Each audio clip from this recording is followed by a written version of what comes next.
The judge overseeing former President Donald Trump's classified documents case held a sealed hearing today on Trump's efforts to have the entire case dismissed.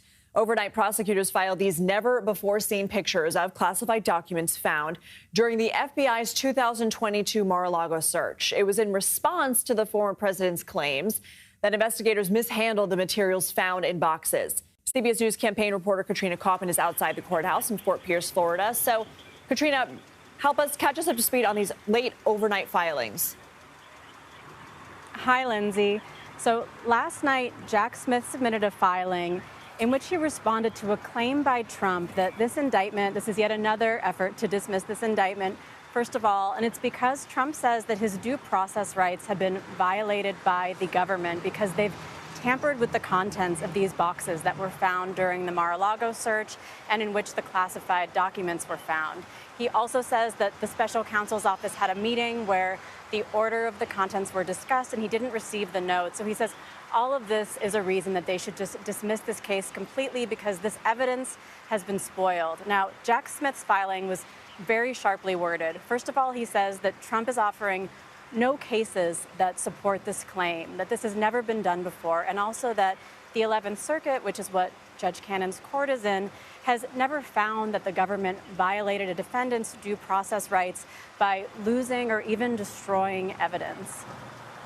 The prosecution also filed some exhibits in defense over their request for a gag order. What they show? So these were supplemental exhibits to a hearing that we had yesterday because the prosecution is asking the judge to bar Trump from making statements that could put FBI agents in danger. And one issue that Judge Cannon seemed to have yesterday was finding the linkage between Trump's statements and the fact that they could actually lead to these threats. So the prosecution submitted some Truth Social posts from Trump in which Trump is talking about how many people receive what he has to say.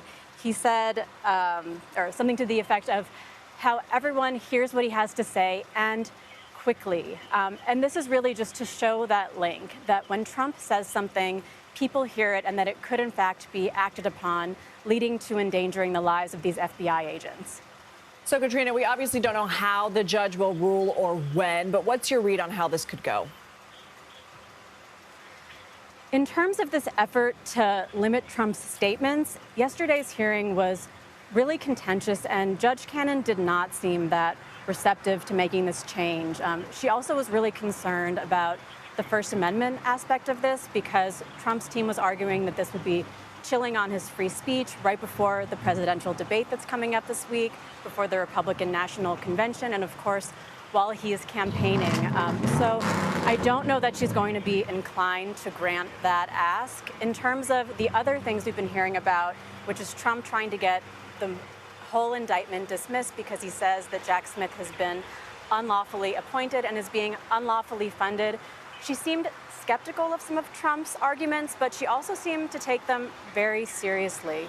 She was really interested in learning more about Merrick Garland's oversight of special counsel Jack Smith, as well as about the funding of Jack Smith, how much money is being spent on these investigations, who is accounting for it, and if she says that he can no longer be paid from this essentially indefinite fund that his funding's certainly currently coming out of, how could the Department of Justice continue to fund this investigation?